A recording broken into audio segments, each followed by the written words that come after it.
Una situación que no se aclara en el tema de real estate en los Estados Unidos.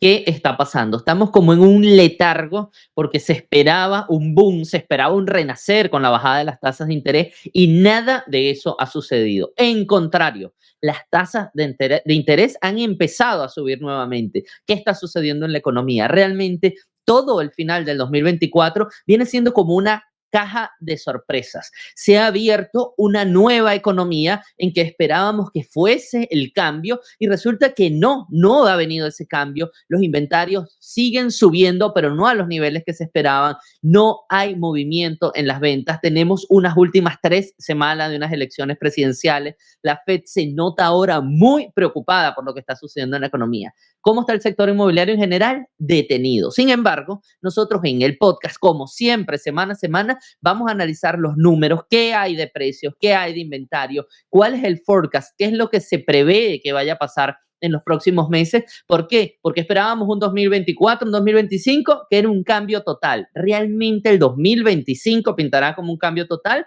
o el 2024 terminará como un completo desastre desde el punto de vista de los inmuebles? Vamos a verlo todo en el podcast. Como siempre, quédate hasta el final. Importantísima toda la información que manejamos en el día de hoy. Como siempre, mi persona, Gabriel Peroso. Estoy acompañado con mi amiga y socia. Yenixa Molina, es un placer estar con ustedes. Jenny, cambios, muchos cambios en el 2024. Por primera vez hicimos un receso nosotros de una semana en grabar un podcast. Feliz cumpleaños, era el cumpleaños de Jenny, por eso tuvimos un receso en esa semana. Sin embargo, creo que cuando volvemos vemos todo mucho más movido de lo que esperábamos. Las tasas de interés subieron más de medio punto y está cambiando el escenario. Cuéntanos cuál es el análisis, qué nos está diciendo Redfin y tu análisis personal.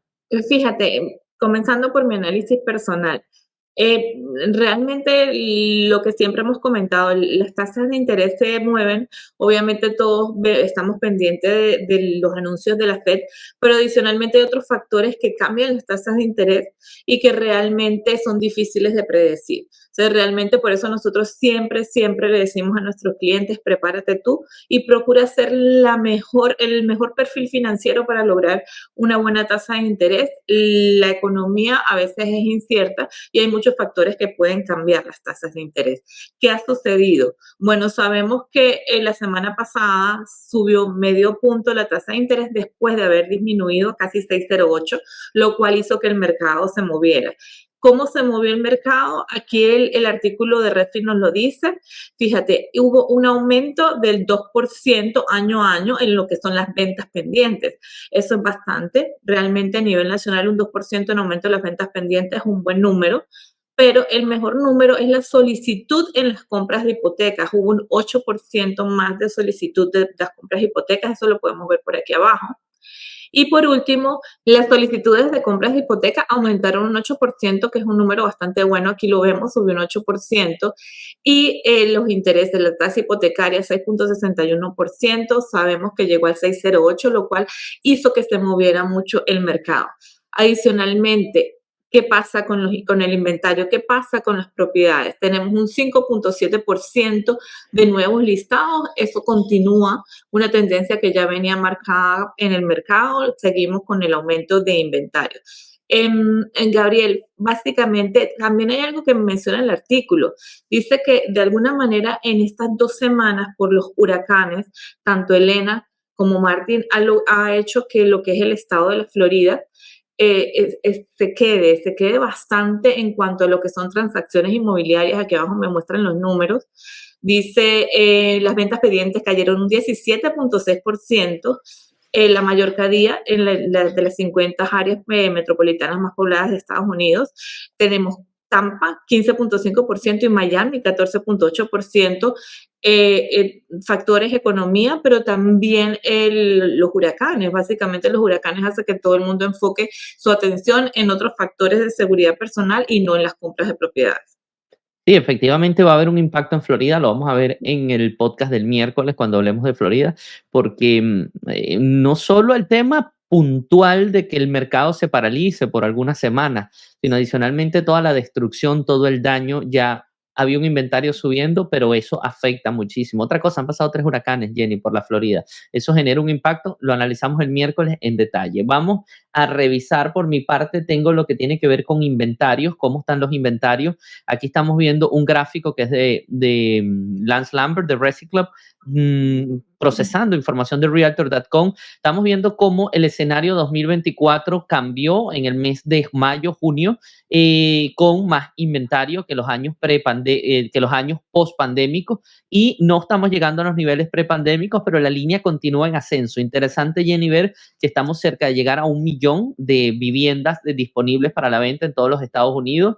Eso sería un hito importante, que lleguemos al millón. Estamos viendo de todas maneras la diferencia, estamos hablando casi de 300, 400 mil viviendas. Eso impacta muchísimo, muchísimo en lo que es tema precio y en lo que es tema de disposición de vivienda para que el mercado fluya de manera natural. O sea, debe haber siempre oferta para que el mercado fluya de manera natural, no solo en precios, sino que la gente se siente en confianza de hacerlo. Muchas veces, si tú tienes una vivienda y sabes que no hay vivienda suficiente en el mercado, dices, no, yo prefiero quedarme en la mía antes que salir. O sea, genera una cantidad de efectos demográficos, sociológicos, psicológicos y económicos que terminan afectando en general. Viendo en inventario septiembre y viendo lo que es comparado con los niveles de la prepandemia, estamos 9% más de prepandemia en Florida, 10% en Texas. Estamos viendo como ya varios estados empiezan a tornarse azules. Sin embargo, tenemos toda la que es la costa noreste de los Estados Unidos en inventarios muy, muy bajos. Los efectos de la construcción, que lo vamos a ver más adelante, son devastadores en el sentido de que no se ha construido vivienda. Básicamente, Jenny, el juego del inventario, la gente dice, wow, es que no hay inventario porque la gente no quiere vender. No hay inventario porque no se han construido vivienda, porque tenemos un factor sustitución, lo vamos a ver más adelante con algunas gráficas, y es súper, súper importante que mientras esto no cambie, va a ser muy difícil que la economía, desde el punto de vista del real estate, sea una economía 100% sana. Vamos a seguir viendo muchísimas desórdenes desde el punto de vista de precios, desde el punto de vista de asequibilidad, desde el punto de vista demográfico, mientras tengamos esto. Adicionalmente, aquí podemos ver cómo se recuperan un poco los inventarios. Estamos hablando en el sur, esto incluye Georgia, incluye Florida, incluye Texas. Estamos viendo cómo hay una recuperación de inventarios con 493,000 casas. Vean cómo venía del pico antes del 2022, del post pandemia. Se está recuperando, estamos a los niveles de antes de la pandemia. Sin embargo, es complicado, Jenny, pensar que es suficiente. Estamos hablando 5 años. Cuando hablamos de pandemia, lo hemos dicho varias veces, hablamos como si fue ayer, pero fue hace ya 5 años. O sea, es complicado tú pensar que tenemos los mismos niveles de hace 5 años cuando crece la población, cuando cambian muchos factores en la población, y eso termina siendo difícil de entender para el mercado, y el mercado no se comporta de igual manera. Por eso vemos precios subiendo y vemos una asequibilidad que sigue completa y absolutamente dañada. Por eso, siempre nuestro consejo, prepararse muy bien para que todos estos factores que nosotros los conocemos y te podemos ayudar a que eso pueda cambiar la toma de tu decisión. Sin embargo, existen muchos factores que si tú personalmente no estás preparado, va a ser difícil que puedas entrar en el mercado. Seguimos, Jenny, con temas de precios. Sé que tienes CoreLogic, algo nos está diciendo CoreLogic sobre el tema precio. Sí, sabemos que CoreLogic nos da un reporte mensual. En el reporte mensual habla del histórico y de la proyección.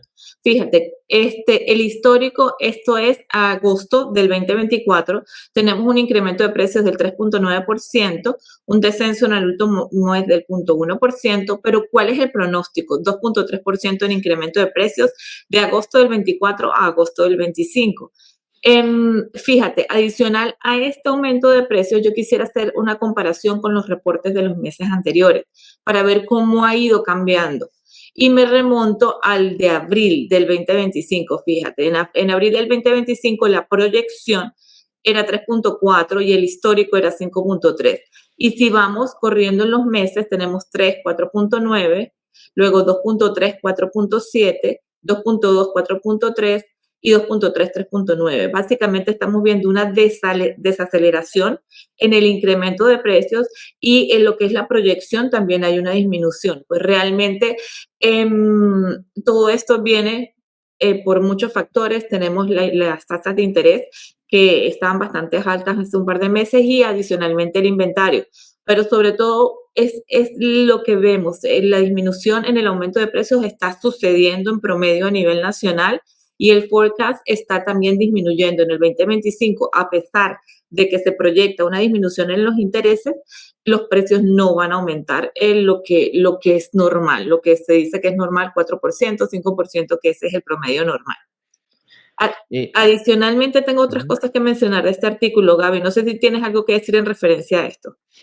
Sí, que cuando vemos un 2.3 no es un crecimiento porque hay un tema inflacionario que consume ese mismo 2.3, o sea, básicamente los precios, si los ajustamos por inflación, quedarían iguales según este forecast. Según exactamente, esto es cierto. Fíjate, adicionalmente ellos hablan y nos muestran este gráfico donde muestran los estados que están calientes y fríos, donde hay mayor aumento de precios. Vemos los rojos donde existe un incremento considerable y los azules que es donde básicamente está bastante, el incremento de precios no está tan elevado. Y hablando de ciudades, como siempre, Miami va liderando con un aumento de 8.9% año a año, seguido por Chicago un 6.8% año a año. Adicional al incremento de ciudades, ellos nos muestran las áreas metropolitanas o las ciudades donde pueden existir un mayor riesgo de que haya una baja de precios, y aquí están enumeradas por orden. Tenemos Provo en Utah, tenemos la parte de Atlanta, Sandy Springs en Georgia, y así sucesivamente tenemos 3 listas. El último está en Gainesville, Florida. No lo había visto antes a Gainesville aquí en esta lista, pero ya aparece como una gran probabilidad de que bajen de precio, y la parte, el área de Titusville. Estos son los números más importantes que me trae este reporte, Gaby. Adicionalmente, quería mostrarles un decilo. Tenemos como el calor, o sea, qué tan caliente está el mercado, pero adicional a si se vende o no se vende, quién lidera el mercado, si lo lideran los compradores o lo lideran los vendedores. A nivel nacional, vemos aquí está el histórico desde el 2018, hoy en día, septiembre de 2024, estamos en un mercado neutral a nivel nacional, y aquí tenemos dónde están los mercados de compradores y dónde están los mercados de vendedores, los más fuertes. Básicamente, el área del Sun Belt es un mercado de compradores, siempre lo hemos dicho, depende sobre todo en el área del sur de la Florida del tipo de producto que estés comprando. Si estás comprando single family o condominio, cambia un poco la estrategia y cambia un poco si es el mercado de compradores o vendedores. Y vemos aquí en la parte de arriba de Nueva York, este es el mercado de vendedores más fuerte que hay en Estados Unidos. Aquí tenemos la tabla donde nos muestra por ciudad. Tenemos a ver, fíjate, comenzando en Cape Coral, Florida, bueno, disculpe, se fue aquí. En Cape Coral es el más fuerte, aquí está. Atlanta, Georgia, es el más fuerte mercado de compradores. Y aquí tenemos, el primero está en New York, el más fuerte mercado de vendedores. Sí, es lo distinto y lo variado que están siendo estos mercados, Jenny. CoreLogic es la empresa que maneja los números más acertados desde el punto de vista de precio, porque ellos no solo se van a las plataformas tecnológicas, sino ellos revisan hasta las titularidades de las propiedades, los registros, para tener la información más completa. Por eso, por lo general, tienen un delay. Pero es importante, Jenny, ver que todo cambia. O sea, podemos ver un Gainesville con una alta probabilidad de caída de precios y podemos ver un Miami con la subida más alta de precio en el mismo estado, 300, 400 millas de distancia, y podemos ver esa diferencia. Eso es algo que no es muy normal que se pueda entender, porque pareciera que todo lo que ocurre en Estados Unidos es de Estados Unidos, pero no, las economías son distintas, la población es distinta, y tenemos algo muy importante en lo que es la costa este, que es la migración que está o ha llegado, Florida, el mismo New York, etcétera, nos está ayudando mucho a que se golpee el tema de precios en una zona sobre otras. ¿Por qué? Porque es donde hay más ofertas de trabajo, donde hay más posibilidades de ir creciendo. Jenny, retomando el tema. Quería agregar algo. Nosotros siempre hemos repetido que la Florida es un estado muy polarizado. Y realmente ese es el motivo principal por el cual tú siempre tienes que estar de la mano de una persona que tenga el conocimiento de la locación donde tú quieres comprar, de la ciudad, de la parte geográfica. ¿Por qué? Porque no todo se maneja al promedio de Estados Unidos y no toda la Florida se maneja las estadísticas de la Florida. Tienes que buscar un experto de la ciudad para que puedas vender de la mejor manera o comprar de la mejor manera para ambas situaciones. Es correcto, sí, sí, siempre la ayuda es lo fundamental. Jenny, hablando de lo que tiene que ver con construcción, un poco sacando los temas de dónde viene, cuál es el núcleo de los problemas del sector vivienda, que no solo son temas de la economía o temas normales de la economía. Es una gráfica que nos muestra desde 1920. Está sacado del censo de los Estados Unidos, First American Calculation, lo hizo para el 2023. Y aquí podemos observar, Jenny, cómo esta es la cantidad de viviendas que se construían por cada 1.000 hogares. O sea, se tomaron el tiempo de ver construcción, compararlo con la cantidad de hogares en los Estados Unidos. En 1920 se construían alrededor de 10 hogares, 10 casas por cada 1.000 hogares. Llegamos a un pico en la posguerra, en la post-Segunda Guerra Mundial, donde se construían alrededor de 45 viviendas por cada 1.000 hogares. Pero esto ha ido disminuyendo, Jenny, y desde 1980 esto ha estado abajo. Estamos viendo toda la era del 90, un poco antes de la crisis del 2008, y estamos viendo como al 2010 cayó y jamás se ha recuperado. Estamos aproximadamente 10 hogares, 10 viviendas por cada 1.000 hogares. ¿Qué quiere decir esto? Hay un déficit de vivienda histórico. Muchas veces la gente dice, pero se construye mucho, pero no se construye suficiente, no se desarrollan las ciudades como se desarrollaron y como permitió que los Estados Unidos creciera en la década de la posguerra, el 60, el 70, 80, donde realmente los Estados Unidos se hizo la gran potencia mundial que hoy es en día y hoy está viviendo como en un respirador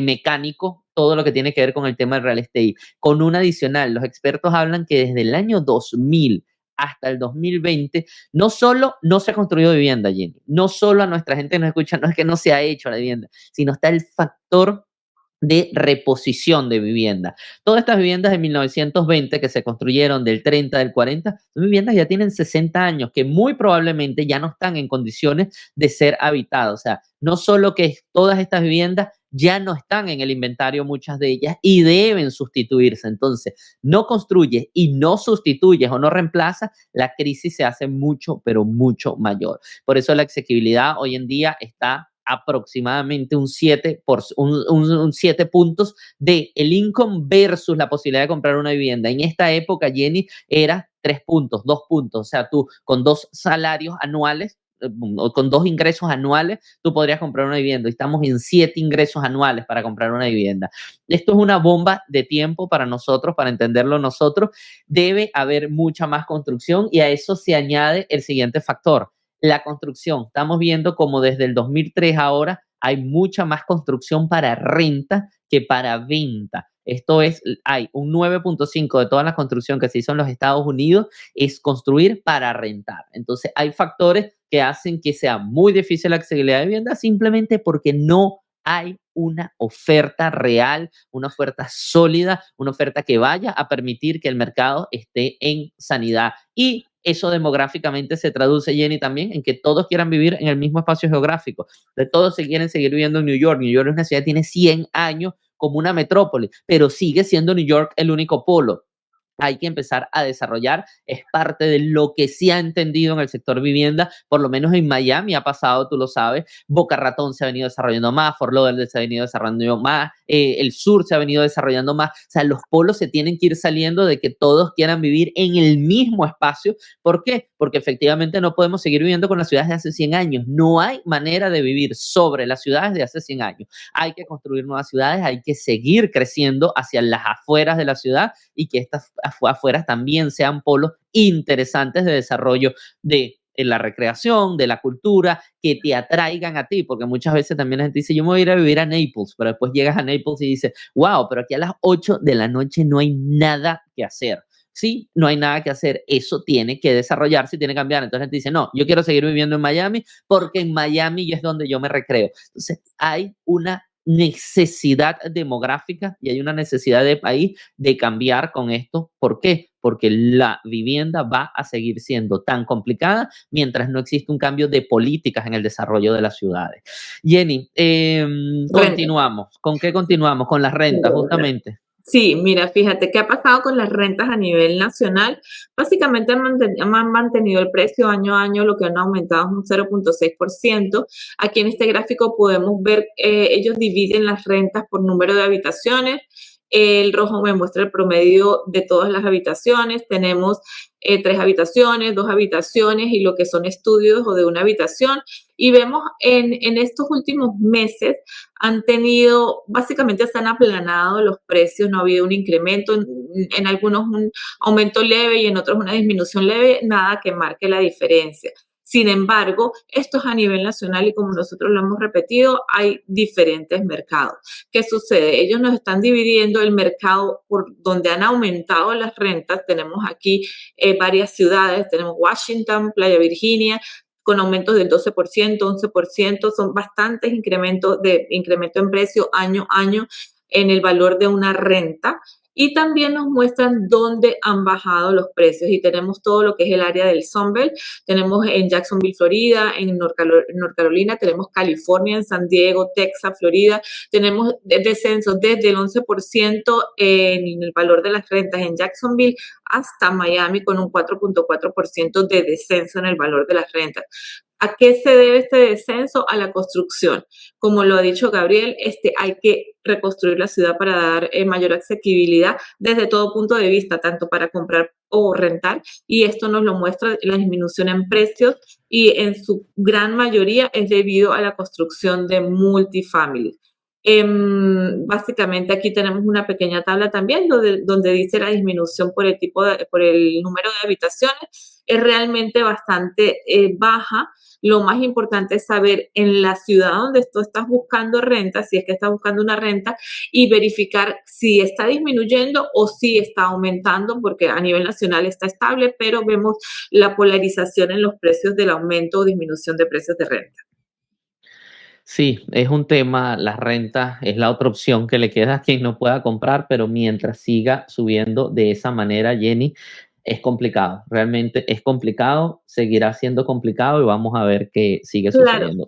y fíjate, y la disminución en los precios de renta también, aumentar es complicado porque sabemos que cuando existe un mercado que hay aumento de precios de rentas, donde tú estás, si vives rentado, te la van a subir, te van a subir la renta.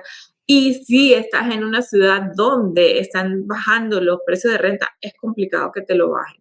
Y a veces mudarte cuesta casi lo mismo que lo que vas a ahorrarte. Entonces, es una decisión, lo importante es que se califiquen. Si tú estás pagando una renta, probablemente tú califiques para una compra.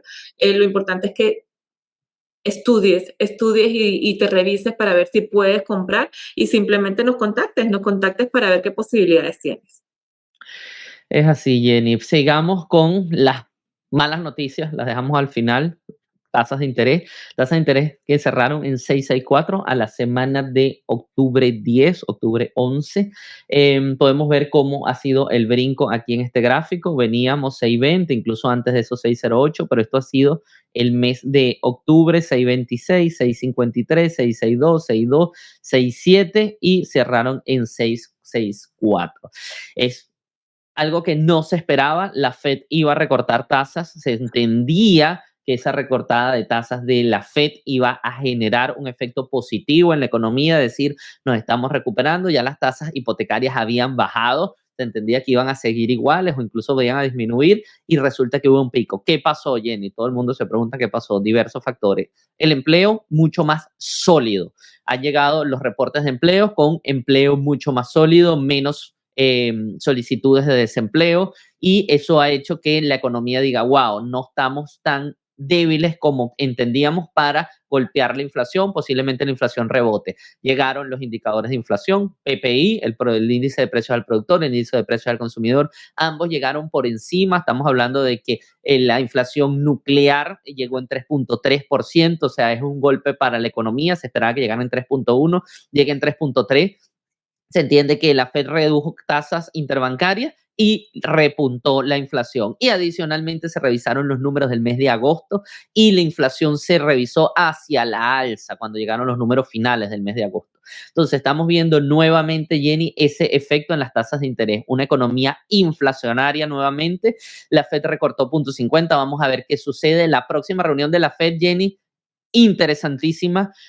Uno, porque es después de las elecciones presidenciales, o sea, es un día después de las elecciones presidenciales, o sea, que la Fed va a hablar ya con nuevo presidente, en todo caso, nuevo presidente, porque estamos hablando de que son dos candidatos que no están a la reelección, aunque el gobierno, si llegara Harris, el gobierno de Harris podría ser una continuidad del gobierno de Biden, pero sin embargo sigue siendo una nueva presidenta que va a estar. Si llega Trump, un cambio de timón completamente, las encuestas están tan cerradas que nadie desde el punto de vista económico se atreve a decir, vamos a hacer una proyección económica porque ya sabemos que hay un posible presidente para ser elegido, así que eso está bien complicado. Jenny, seguimos en el tema de que nos alejamos del gol, de la meta. Recuérdense que aquí vamos a ver en este gráfico cómo están divididas las tasas de los créditos hipotecarios que están actualmente, que están vigentes. ¿Qué quiere decir esto? La gente que está en azul es gente que tiene tasa al menos del 3%, este es menos de entre 3 y 4%, este está entre 4 y 5,